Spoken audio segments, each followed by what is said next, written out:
ನಮಸ್ಕಾರ ಆತ್ಮೀಯ ವೀಕ್ಷಕರೇ, ಇವತ್ತಿನ ರೀಡಿಂಗಿಗೆ ನಿಮ್ಮೆಲ್ಲರಿಗೂ ಕೂಡ ಸ್ವಾಗತ. ಇವತ್ತಿನ ರೀಡಿಂಗಲ್ಲಿ ತಿಳ್ಕೊಳ್ಳೋಣ, ನಿಮ್ಮ ಪರ್ಸನ್ ನಿಮಗೆ ಮತ್ತೆ ಕರೆ ಮಾಡಬಹುದಾ, ಮೆಸೇಜ್ ಮಾಡಬಹುದಾ, ಅಥವಾ ಅವರ ಎನರ್ಜಿಲಿ ಏನು ಚೇಂಜಸ್ ಆಗಿದೆ, ಅವರ ಕರೆಂಟ್ ಎನರ್ಜಿ ಏನಿದೆ, ಕ್ಲಿಯರ್ ಆಗಿ ಎಲ್ಲದನ್ನು ಕೂಡ ಈ ಒಂದು ಕ್ಯಾಂಡಲ್ ವ್ಯಾಕ್ಸ್ ರೀಡಿಂಗ್ ಹಾಗೆ ಟ್ಯಾರೋ ರೀಡಿಂಗಲ್ಲಿ ತಿಳ್ಕೊಳ್ಳೋಣ. ಇದೊಂದು ಜನರಲ್ ರೀಡಿಂಗ್ ಆಗಿರುತ್ತೆ. ನಿಮಗೆ ರೆಸೊನೇಟ್ ಆದರೆ ಮಾತ್ರ ಈ ಒಂದು ರೀಡಿಂಗ್ನ ವಾಚ್ ಮಾಡೋದಕ್ಕೆ ಕಂಟಿನ್ಯೂ ಮಾಡ್ತೀರಾ. ಅದರ್ವೈಸ್ ನೀವು ಪರ್ಸ್ನಲ್ ರೀಡಿಂಗ್ನ ಬುಕ್ ಮಾಡ್ಕೊಳ್ಬಹುದು. ಸ್ಕ್ರೀನ್ ಮೇಲೆ ಕಾಣ್ತಿರುವಂತಹ ನಂಬರಿಗೆ ವಾಟ್ಸಪ್ ಮಾಡಿ ನೀವು ಬುಕ್ ಮಾಡ್ಕೊಳ್ಬಹುದು. So thank you. Reading start ಮಾಡೋಣ. ಈ ರೀಡಿಂಗ್ ಸ್ಟಾರ್ಟ್ ಮಾಡೋದಕ್ಕೂ ಮುಂಚೆನೆ ಈ ರೀಡಿಂಗ್ ಎನರ್ಜಿನ ರಿಸೀವ್ ಮಾಡ್ಕೊಳ್ಳೋದಕ್ಕೆ ರಿಯೂನಿಯನ್ ಅಂತ ಹೇಳಿಬಿಟ್ಟು ರೆಡ್ ಹಾರ್ಟ್ ಮಾರ್ಕ್ ಹಾಕಿ ಎನರ್ಜಿನ ರಿಸೀವ್ ಮಾಡ್ಕೊಳ್ತೀರಾ. ರಿಯೂನಿಯನ್ ಅಂತ ಹೇಳಿ ರೆಡ್ ಹಾರ್ಟ್ ಮಾರ್ಕ್ ಹಾಕ್ತೀರಾ, ಎನರ್ಜಿನ ರಿಸೀವ್ ಮಾಡ್ಕೊಳ್ತೀರಾ. ಎಲ್ಲೋಯ್ತು? ಎಸ್.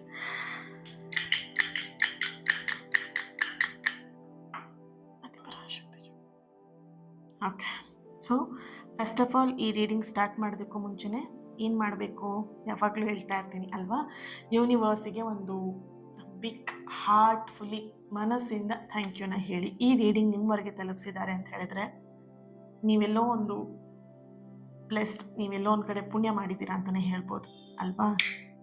ಸೊ ನಿಮ್ಮವರೆಗೆ ಈ ರೀಡಿಂಗ್ ತಲುಪ್ತಾ ಇದೆ ಅಂತ ಹೇಳಿದ್ರೆ ಯೂನಿವರ್ಸಿಂದ. ಸೊ ಹಾಗಾಗಿ ಯೂನಿವರ್ಸಿಗೆ ಒಂದು ಥ್ಯಾಂಕ್ ಯುನ ಹೇಳಿ. ನೀವು ನಂಬಿರೋ ದೇವರು ಕೂಡ ಆಗ್ಬೋದು. ಎಸ್, ನಿಮ್ಮ ಹೆಸರು, ನಿಮ್ಮ ಪರ್ಸನ್ ಹೆಸರನ್ನ 3 ಸಲ ಮನಸ್ಸಲ್ಲೇ ಹೇಳ್ಕೊಳ್ಳಿ. ಎಸ್, ಏನಿದೆ ಎನರ್ಜೀಸ್ ಅಂತ ಹೇಳಿ ಚೆಕ್ ಮಾಡೋಣ. ಅವ್ರು ಮತ್ತೆ ನಿಮಗೆ ಕಾಲ್ ಮೆಸೇಜ್ ಮಾಡ್ಬೋದಾ? ಅವ್ರ ಎನರ್ಜಿ ಏನಾದರೂ ಬದಲಾಗಿದೆಯಾ?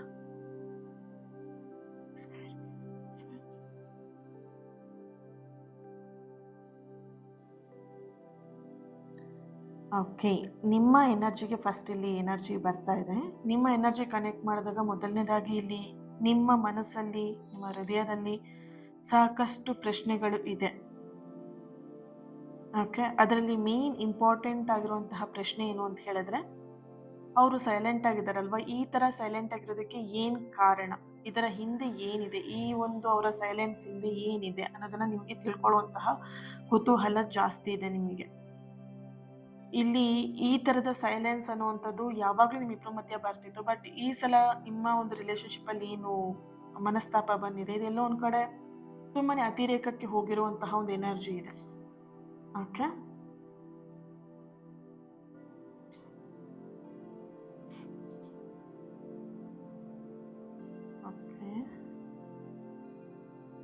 ನಿಮ್ಮನ್ನು ಅವ್ರು ನೆನ್ಪು ಮಾಡ್ಕೊಳ್ತಾ ಇದ್ದಾರಾ? ದಟ್ ಮೀನ್ಸ್ ನಿಮಗೆ ಅನ್ನಿಸ್ತಾ ಇರೋದು, ನನ್ನನ್ನು ಅವ್ರಿಗೆ ನನ್ನ ನೆನಪು ಕೂಡ ಆಗಲ್ವಾ, ನನ್ನನ್ನು ಸರಿಯಾಗಿ ಹಂಗಿದ್ರೆ ಅವರು ಟ್ರೂ ಲವೇ ಮಾಡಿರಲಿಲ್ವಾ, ಜಸ್ಟ್ ಟೈಮ್ ಪಾಸ್ ಏನಾದರೂ ಲವ್ ಮಾಡಿದ್ರಾ, ಈ ಥರದೆಲ್ಲ ಪ್ರಶ್ನೆಗಳು ನಿಮ್ಮಲ್ಲಿ ಬರ್ತಾ ಇದೆ. ಅವ್ರು ಮತ್ತೆ ನನ್ನನ್ನು ಕಾಂಟ್ಯಾಕ್ಟ್ ಮಾಡೋದೇ ಇಲ್ವಾ ಅನ್ನುವಂತಹ ಭಯ ನಿಮ್ಮಲ್ಲಿದೆ. ಇಲ್ಲಿ ನೋಡಬಹುದು ಎನರ್ಜಿ, ನಿಮ್ಮ ಪರ್ಸನ್ ಎನರ್ಜಿ ಕನೆಕ್ಟ್ ಮಾಡಿದಾಗ ಒಂದು ವಿಚಿತ್ರವಾದಂತಹ ಮೌನ ಇಲ್ಲಿ ಇರುವಂಥದ್ದು ನಿಮ್ಮ ಪರ್ಸನ್ ಎನರ್ಜಿಯಲ್ಲಿ. ಇಲ್ಲಿ ನಿಮ್ಮನ್ನ ಮರೆತಿರುವಂತಹ ಮೌನ ಅಲ್ಲ ಇದು. ಓಕೆನಾ? ಅವರ ಎನರ್ಜಿಗೆ ಕನೆಕ್ಟ್ ಮಾಡಿದಾಗ ಅವರ ಎನರ್ಜಿಯಲ್ಲಿ ಅವರ ಮನಸ್ಸಿನ ಒಳಗಿಂದ ಅವರ ಡೀಪ್ ಇನ್ನರ್ ವಾಯ್ಸ್ ಇರ್ಬೋದು, ಅವರ ಡೀಪ್ ಕನೆಕ್ಷನ್ ಏನಿದೆ, ಅವರ ಒಂದು ಏನು ಹೇಳ್ಬೋದು, ಅವರ ಸ್ಟ್ರಾಂಗ್ ಆಗಿರುವಂತಹ ಎನರ್ಜಿ ಏನಿದೆ ಅಲ್ಲಿಂದ ಬದಲಾವಣೆ ಆಗಬೇಕು. ಎಲ್ಲೋ ಒಂದು ಕಡೆ ಈ ಪ್ರೀತಿ ಸರಿಯಾಗಬೇಕು, ಈ ಪ್ರೀತಿಯಲ್ಲಿ ನಿಮ್ಮಿಬ್ಬರ ಮಧ್ಯೆ ಒಂದು ಅಂಡರ್ಸ್ಟ್ಯಾಂಡಿಂಗ್ ಬರ್ಬೇಕಂತ ಹೇಳಿದ್ರೆ ಈ ಮೌನದ ಒಂದು ಅಗತ್ಯತೆ ತುಂಬಾನೇ ಇದೆ. ಇಲ್ಲಿ ನಿಮ್ಮ ವ್ಯಕ್ತಿಗೆ ಎನರ್ಜಿ ಕನೆಕ್ಟ್ ಮಾಡಿದಾಗ ನಿಮ್ಮ ವ್ಯಕ್ತಿ ಈಗ ಮುಂಚೆಗಿಂತನೂ ಹೆಚ್ಚಾಗಿ ನಿಮ್ಮನ್ನು ಯೋಚಿಸ್ತಾ ಇದ್ದಾರೆ.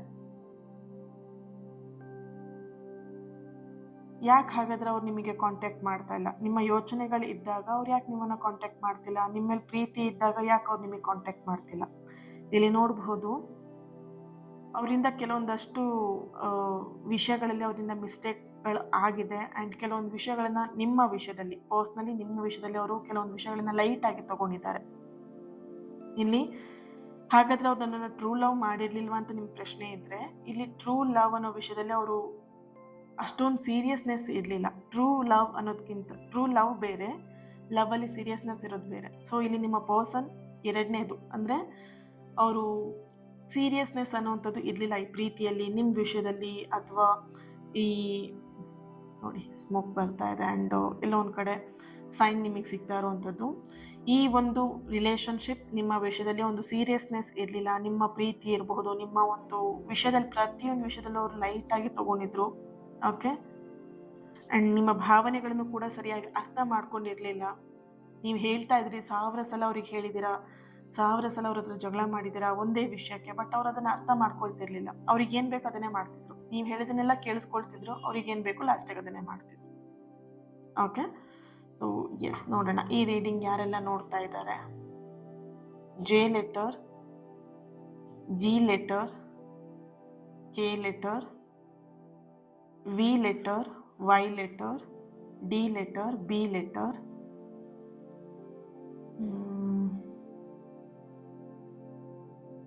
N letter.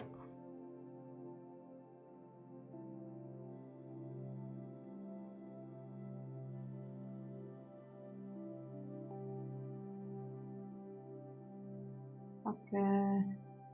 S letter, T letter. Date of birth ನೋಡಿದಾಗ 21 21 18 31 30 3. ಓಕೆ. 333 ಎನರ್ಜಿ ಇದೆ. ನೀವು ಹೆಚ್ಚಾಗಿ 333 ನಂಬರ್ನ ನೋಡ್ತಾ ಇರ್ಬೋದು. 19 6 16 12 20. ಓಕೆ. ನೆಕ್ಸ್ಟ್ ನೋಡೋಣ ಟ್ಯಾರೋದಲ್ಲಿ ಏನು ಬರುತ್ತೆ ಎನರ್ಜಿ ಅಂತ.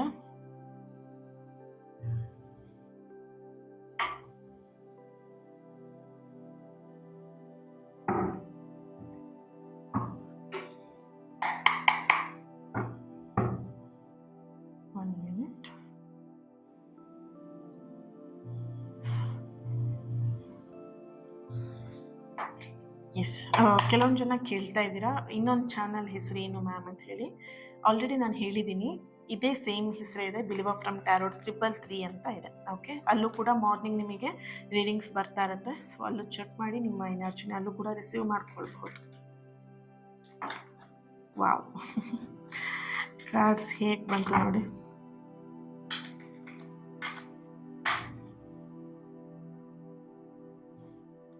The chariot, the Empress card. Okay. King of Wands, 7 of Swords, 7 of Pentacles, 2 of Wands, 8 of Pentacles. Bottom of the card, the Star card ಬರ್ತಾ ಇದೆ.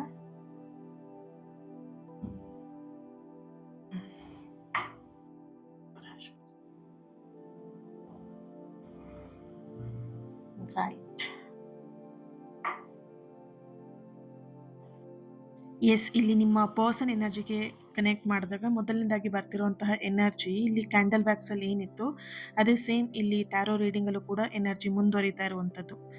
ನಿಮ್ಮ ಪರ್ಸನ್ ಎನರ್ಜಿಯಲ್ಲಿ ಕೆಲವೊಂದಷ್ಟು ವಿಷಯಗಳನ್ನು, ಪ್ರೀತಿಯಲ್ಲಿ ನಿಮ್ಮ ವಿಷಯದಲ್ಲಿ ಕೆಲವೊಂದಷ್ಟು ವಿಷಯಗಳನ್ನು ಅವರು ತುಂಬ ಲೈಟಾಗಿ ಅದನ್ನು ತಗೊಂಡಿದ್ದಾರೆ. ಹಾಗೆ ನಿಮ್ಮ ಭಾವನೆಗಳನ್ನು ಅವರು ಅರ್ಥ ಮಾಡ್ಕೊಂಡಿಲ್ಲ. ಎಷ್ಟೋ ಸಲ ನಿಮ್ಮ ಭಾವನೆಗಳ ವಿರುದ್ಧವಾಗಿ ಅವರು ನಡ್ಕೊಂಡಿರುವಂತಹ ಒಂದು ಎನರ್ಜಿ ಇದೆ.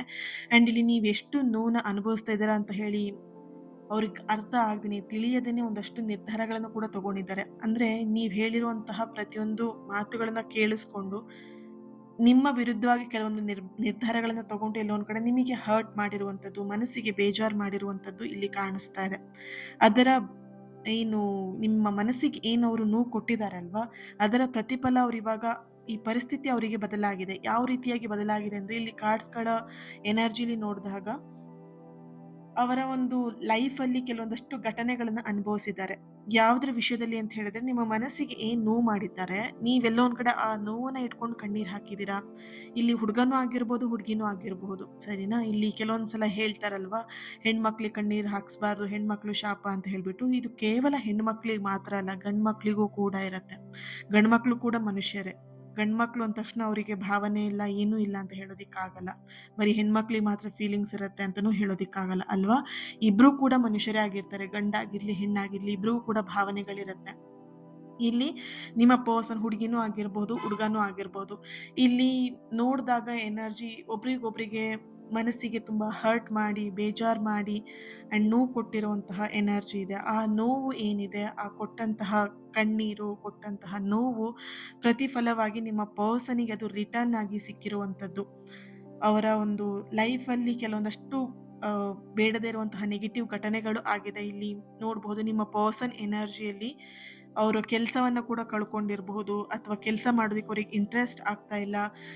ಕೆಲವೊಂದು ಅಪಘಾತಗಳು ಕೂಡ ಆಗಿರುವಂಥದ್ದಿದೆ. ಲೈಟಾಗಿ ಎಲ್ಲೊಂದು ಕಡೆ ಆಕ್ಸಿಡೆಂಟ್ ಆಗಿರುವಂಥದ್ದು ಅಥವಾ ಕಾಲಿಗೆ ಅಥವಾ ಕೈಗೆ ಪೆಟ್ಟಾಗಿರುವಂಥದ್ದು ಅಥವಾ ಅವ್ರ ಫ್ಯಾಮಿಲಿಲಿ ಏನೋ ಒಂದು ಕಡೆ ಪ್ರಾಬ್ಲಮ್ ಆಗಿರುವಂಥ ಈ ಥರದ ಒಂದು ಎನರ್ಜಿ ಅಂದರೆ ಕೆಲವೊಂದು ಘಟನೆಗಳನ್ನ ಅವ್ರ ಲೈಫಲ್ಲಿ ಅವ್ರು ನೋಡಿದ್ದಾರೆ.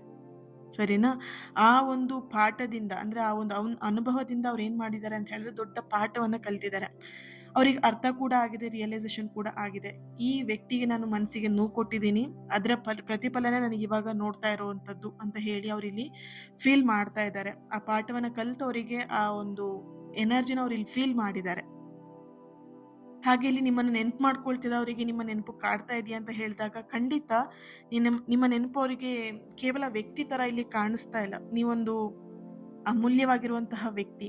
ಅಂದ್ರೆ ನಿಮ್ಮ ಎನರ್ಜಿ ಏನು ಅನ್ನೋದನ್ನ ಅವ್ರಿಲ್ಲಿ ಅರ್ಥ ಮಾಡ್ಕೊಂಡಿದ್ದಾರೆ ಇವಾಗ. ನಿಮಗೆ ಹರ್ಟ್ ಮಾಡಿದ್ರೆ ನನ್ನ ಪರಿಸ್ಥಿತಿ ಏನಾಗತ್ತೆ ಅನ್ನೋದು ಅವ್ರಿಗೆ ಇವಾಗ ಅರ್ಥ ಆಗಿದೆ.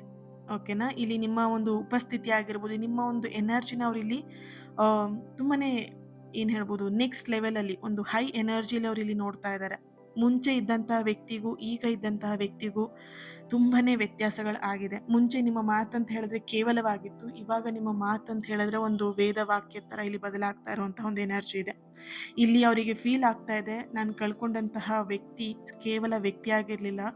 ಅವರು ನನ್ನನ್ನ ನಿಜವಾಗ್ಲೂ ಅರ್ಥ ಮಾಡ್ಕೊಂಡಂತಹ ಒಂದು ಬ್ಯೂಟಿಫುಲ್ ಆಗಿರುವಂತಹ ಸೋಲ್, ಆತ್ಮ ಆಗಿತ್ತು ಅಂತ ಹೇಳಿ ನೋಡ್ಬೋದಲ್ಲಿ.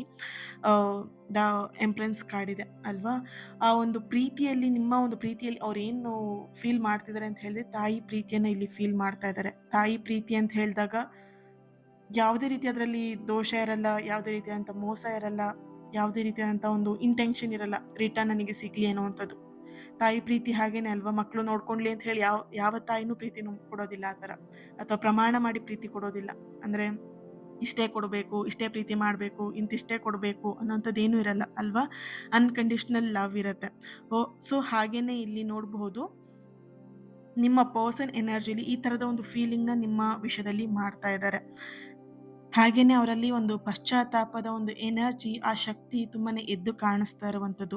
ಇದು ಕೇವಲ ಅವರಿಗೆ ವಿಷಾದ ಅಲ್ದೇನೆ ಒಂದು ಗಿಲ್ಟಿ ಫೀಲ್ ಅಂದ್ರೆ ಅವ್ರ ಮನಸ್ಸಲ್ಲಿ ಅತಿರೇಕ ಆಗಿದೆ ಆ ಗಿಲ್ಟಿ ಫೀಲ್. ಅವ್ರು ತಪ್ಪು ಮಾಡಿದೀನಿ ಅನ್ನೋದು ಅವ್ರಿಗೆ ಗೊತ್ತಿದೆ.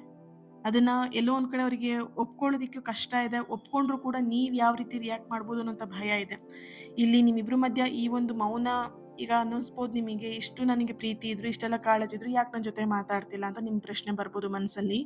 ಅರ್ಥ ಮಾಡ್ಕೊಳ್ಳಿ, ಅವರಿಗೂ ಕೂಡ ಭಯ ಇರತ್ತೆ. ಈ ರೀತಿಯಾದಂಥ ತಪ್ಪಾಗಿದ್ದಾಗ ಈಗ ನಿಮ್ ಬಗ್ಗೆನೇ ಯೋಚನೆ ಮಾಡಿ, ನಿಮ್ ಜಾಗದಲ್ಲಿ ನಿಂತು ಯೋಚನೆ ಮಾಡಿ. ನೀವೇನಾದ್ರು ತಪ್ಪು ಮಾಡಿದಾಗ ಎದ್ರಿಗೆ ಹೋಗಿ ಯಾರತ್ರಾದ್ರು ಕ್ಷಮೆ ಕೇಳೋದಕ್ಕೂ ಸ್ವಲ್ಪ ನಿಮ್ಮ ಮನಸ್ಸಲ್ಲೂ ಎಲ್ಲೋ ಒಂದ್ ಕಡೆ ಅಂಜಿಕೆ ಇರತ್ತೆ. ಅದೇ ತರ ಇಲ್ಲಿ ನಿಮ್ಮ ಪರ್ಸನ್ ಎನರ್ಜಿಲಿ ಬರ್ತಾ ಇರುವಂಥದ್ದು. ನೀವು ಅವ್ರನ್ನ ಕ್ಷಮಿಸ್ತಿರೋ ಇಲ್ವೋ ಅಥವಾ ಏನಾದ್ರೂ ಈ ಒಂದು ರಿಲೇಶನ್‌ಶಿಪ್ ಅಲ್ಲಿ ಆಗಿರುವಂಥ ಇನ್ಸಿಡೆಂಟ್‌ನ ನೆನಪಲ್ಲಿ ಇಟ್ಕೊಂಡು ಇದರಿಂದ ಮೂವ್ ಆನ್ ಆಗ್ಬಿಟ್ಟಿದ್ದೀರೇನೋ, ಈ ತರದ ಭಾವನೆಗಳು ಅವರಲ್ಲಿ ಕಾಣಿಸ್ತಾ ಇದೆ. ಹಾಗೇನೆ ಭಯ ಅವರಲ್ಲಿ ಹೆಚ್ಚಾಗಿ ಕಾಣಿಸ್ತಾ ಇರುವಂಥದ್ದು ಎನರ್ಜಿ ಇದೆ ಇಲ್ಲಿ. ಹಾಗೆ ನಿಮ್ಮ ನೆನಪುಗಳು ಆದಷ್ಟು ಅವಾಯ್ಡ್ ಮಾಡೋದಕ್ಕೆ ನೋಡ್ತಾ ಇದ್ದಾರೆ. ಹೆಚ್ಚಾಗಿ ನೆನಪು ಮಾಡ್ಕೊಳ್ಳೋದು ಬೇಡ. ಇಲ್ಲಿ ರಿಲೇಶನ್‌ಶಿಪ್ ಸರಿಯಾಗುವವರೆಗೆ ಇವ್ರನ್ನ ನೆನಪು ಮಾಡ್ಕೊಳ್ಳೋದು ಬೇಡ ಅಂತ ಹೇಳಿ ಪ್ರಯತ್ನ ಪಡ್ತಾ ಇದ್ದಾರೆ. ಆದ್ರೆ ಅದು ಅವ್ರಿಗೆ ಆಗ್ತಾ ಇಲ್ಲ. ಆ ನೆನಪುಗಳು ಇನ್ನೂ ಕೂಡ ಬಿಡದೇನೆ ಕಾಡ್ತಾ ಇದೆ. ನಿಮ್ಮ ನಗು ಆಗಿರ್ಬಹುದು, ಮಾತಾಗಿರಬಹುದು, ನಿಮ್ ಜೊತೆಗೆ ಮಾಡಿದಂತಹ ಮೆಸೇಜಸ್‌ಗಳಾಗಿರ್ಬೋದು, ಅದೆಲ್ಲವನ್ನು ಕೂಡ ಅವರಿಲ್ಲಿ ನೆನಪು ಮಾಡ್ಕೊಳ್ತಿರೋಂಥ ಒಂದು ಎನರ್ಜಿ ಇಲ್ಲಿ ಬರ್ತಾ ಇದೆ. ಹಾಗೇನೆ ಅವ್ರು ಮತ್ತೆ ನಿಮಗೆ ಕರೆ ಮಾಡ್ಬಹುದಾ ಅಂತ ನೋಡಿದಾಗ ಈ ರೀಡಿಂಗ್ ಪ್ರಕಾರ ಯೆಸ್, ಅವರು ಮತ್ತೆ ನಿಮ್ಮನ್ನ ಕಾಂಟ್ಯಾಕ್ಟ್ ಮಾಡ್ತಾರೆ. ಸಾಧ್ಯತೆ ಹೆಚ್ಚಾಗಿ ಇಲ್ಲಿ 90% ಎನರ್ಜಿ ಇದೆ. ಮೊದಲು ಅವರಲ್ಲಿರುವಂತಹ ಒಂದಷ್ಟು ಗೊಂದಲಗಳನ್ನ ಕ್ಲಿಯರ್ ಮಾಡ್ಕೊಂಡು, ಆ ಗಿಲ್ಟಿ ಫೀಲ್‌ನೆಲ್ಲ ಅವರು ಕ್ಲಿಯರ್ ಮಾಡ್ಕೊಂಡು, ದೆನ್ ಮತ್ತೆ ನಿಮ್ಮನ್ನ ಅವರು ಕಾಂಟ್ಯಾಕ್ಟ್ ಮಾಡ್ತಾರೆ. ನಿಮ್ಮನ್ನ ಕಾಂಟ್ಯಾಕ್ಟ್ ಮಾಡಿದಾಗ್ಲೂ ಕೂಡ ಅವರು ಏನ್ ಹೇಳ್ಬೋದು, ಅವರ ಒಂದು ಮನಸ್ಸಲ್ಲಿ ಏನಿತ್ತು ಫೀಲಿಂಗ್‌ನ ಅವ್ರು ನಿಮ್ಮ ಹತ್ರ ಎಕ್ಸ್‌ಪ್ರೆಸ್ ಮಾಡ್ಕೊಳ್ತಾರೆ ಅಂತಾನೂ ಇದೆ ಇಲ್ಲಿ. ಅಂದ್ರೆ ಅವ್ರಿಗೆ ಏನ್ ಗಿಲ್ಟಿ ಫೀಲ್ ಕಾಡ್ತಾ ಇದೆ ಅಥವಾ ಅವ್ರ ಮನಸ್ಸಲ್ಲಿ ಏನ್ ಕೊರತೆ ಇದೆ, ಅಂದ್ರೆ ಏನ್ ಕೊರೀತಾ ಇದೆ ಅವ್ರ ಮನಸ್ಸಲ್ಲಿ ಅದನ್ನ ನಿಮ್ಮ ಹತ್ರ ಎಕ್ಸ್‌ಪ್ರೆಸ್ ಮಾಡ್ಕೊಳ್ತಾರೆ. ಅದಕ್ಕೆಲ್ಲದಕ್ಕೂ ಕೂಡ ಕ್ಷಮೆಯನ್ನ ಕೇಳುವಂತಹ ಒಂದು ಎನರ್ಜಿ ಇಲ್ಲಿ ಬರ್ತಿದೆ. ಇಲ್ಲಿ ಅವರ ಎನರ್ಜಿಲಿ ಯಾವ ರೀತಿ ಇದೆ ಅಂತ ಹೇಳಿದ್ರೆ ನಾನು ಮಾತಾಡೋದಕ್ಕೆ ಇಷ್ಟ ಇದೆ. ಬಟ್ ಎಲ್ಲಿಂದ ಸ್ಟಾರ್ಟ್ ಮಾಡಬೇಕು, ಎಲ್ಲಿಂದ ಪ್ರಾರಂಭ ಮಾಡಬೇಕು, ಮುಂದೆ ಮಾತು ತೋರಿಸಿದ್ರೆ ಹೇಗೆ ಮಾತು ತೋರಿಸ್ಬೇಕು, ಈ ಥರದ ಒಂದು ಗೊಂದಲದಲ್ಲಿ ನಿಮ್ಮ ಪರ್ಸನ್ ಇರುವಂತಹ ಒಂದು ಎನರ್ಜಿ ಇದೆ. ಅವರು ಸಂಪೂರ್ಣವಾಗಿ ಎಲ್ಲೋ ಒಂದು ಕಡೆ ಈಗ ಮುಂಚೆ ಇದ್ದಂತಹ ವ್ಯಕ್ತಿಗೂ ಈಗಿದ್ದಂತಹ ವ್ಯಕ್ತಿಗೂ ಇದು 2ನೇ ಸಲ ಬರ್ತಿರುವಂತಹ ಎನರ್ಜಿ. ತುಂಬಾನೇ ಬದಲಾವಣೆ ಅವರಲ್ಲಿ ಆಗಿದೆ ಅನ್ನುವಂತಹ ಒಂದು ಎನರ್ಜಿ ಇದೆ. ಯಾಕಂತ ಹೇಳಿದ್ರೆ ನಿಜವಾದಂತಹ ಬದಲಾವಣೆ ಒಂದು ದಿನದಲ್ಲಿ ಆಗುವಂಥದ್ದಲ್ಲ ಇದು. ಸರಿನಾ? ಅವರೊಂದು ಬದಲಾಗೋದಕ್ಕೆ ಒಂದಷ್ಟು ದಿನಗಳ ಒಂದು ಪ್ರಯತ್ನವನ್ನ ಪಟ್ಟಿದ್ದಾರೆ. ಆ್ಯಂಡ್ ಅವರ ಭಾವನೆಗಳನ್ನ ಒಂದಷ್ಟು ಅರ್ಥ ಮಾಡಿಕೊಂಡು ನಿಮ್ಮ ಭಾವನೆಗಳ ಬಗ್ಗೆನೂ ಯೋಚನೆ ಮಾಡಿ ಒಂದಷ್ಟು ಬದಲಾವಣೆ ಅವರಲ್ಲಿ ನಡೆದಿದೆ ಅನ್ನುವಂಥ ಒಂದು ಎನರ್ಜಿ ಇದೆ. ಅವರು ಎನರ್ಜಿ ಹೇಗಿದೆ ಅಂತ ಹೇಳಿದ್ರೆ ಇವಾಗ ಸಂಬಂಧವನ್ನ ಮುಂಚೆ ಹೇಗೆ ಸ್ವಲ್ಪ ಲೈಟ್ ಆಗಿ ತಗೊಂಡಿದ್ರು, ಇವಾಗ ಅವರಿಗೆ ರಿಯಲೈಸೇಷನ್ ಆಗಿದೆ. ಈ ಪ್ರೀತಿ, ಈ ವ್ಯಕ್ತಿ ನನಗೋಸ್ಕರ ಇರೋದು, ಇದರ ಜವಾಬ್ದಾರಿ ನಂದು ಅನ್ನುವಂತಹ ಫೀಲ್ ಅವರಲ್ಲಿ ಬರ್ತಾ ಇದೆ. Okay, thank you so much. ಈ ಒಂದು ರೀಡಿಂಗ್ ನಿಮ್ಮೆಲ್ಲರಿಗೂ ಕೂಡ ಕನೆಕ್ಟ್ ಆಗಿದೆ ಆ್ಯಂಡ್ ರೆಸೊನೇಟ್ ಆಗಿದೆ ಅಂತ ಹೇಳಿ ಭಾವಿಸ್ತೀನಿ. ಆ್ಯಂಡ್ ಲೈಕ್ ಮಾಡಿ, ಶೇರ್ ಮಾಡಿ. ಯಾರ ಹತ್ರ ಶೇರ್ ಮಾಡ್ಕೊಳ್ಬೇಕು ಈ ವಿಡಿಯೋನ ಅವ್ರ ಹತ್ರ ಶೇರ್ ಮಾಡ್ಕೊಳ್ಳಿ. ಆ್ಯಂಡ್ ಕಮೆಂಟ್ ಮಾಡೋದನ್ನ ಮರಿಬೇಡಿ. ಆ್ಯಂಡ್ ಚಾನೆಲ್ನ ಸಬ್ಸ್ಕ್ರೈಬ್ ಮಾಡ್ಕೊಂಡು ನನ್ನ ಜೊತೆಗೆ ಕನೆಕ್ಟ್ ಆಗಿ ಅಂತ ಹೇಳಿ ಹೇಳ್ತಾ, ಇವತ್ತಿನ ದಿನ ಯಾರು ಬರ್ತ್ಡೇ ಆ್ಯನಿವರ್ಸರಿನ ಸೆಲೆಬ್ರೇಟ್ ಮಾಡ್ಕೊಳ್ತಿದ್ರೆ ನಿಮ್ಗೆಲ್ಲರಿಗೂ ಕೂಡ ಒಳ್ಳೇದಾಗಲಿ. ಆ್ಯಂಡ್ ನಿಮ್ಮ ಎಲ್ಲ ಸಕಾರಾತ್ಮಕವಾಗಿರುವಂತಹ ಆಸೆ ಕನಸುಗಳು ನೆರವೇರಲಿ ಅಂತ ಹೇಳಿ ಬ್ಲೆಸ್ ಮಾಡ್ತಾ, ಹೀಲ್ ಮಾಡ್ತಾ ಇನ್ನೊಂದು ರೀಡಿಂಗಲ್ಲಿ ಸಿಗ್ತೀನಿ. ಅಲ್ಲಿಯವರೆಗೆ take care and God bless you all. Lots of love. ನಿಮ್ಮ ಪ್ರೀತಿ ಸದಾ ಹೀಗೆ ಇರಲಿ. ಆ್ಯಂಡ್ ನಿಮ್ಮ ಪ್ರೀತಿ, ನಿಮ್ಮ ಒಂದು ಸಪೋರ್ಟ್ ಇನ್ನಷ್ಟು ಪಾಸಿಟಿವ್ ರೀಡಿಂಗ್ನ ನಿಮ್ಮ ಎದುರಿಗೆ ತರೋದಕ್ಕೆ ನನಗೆ ಅನುಕೂಲ ಆಗುತ್ತೆ. Okay, thank you so much. God bless you all. Lots of love.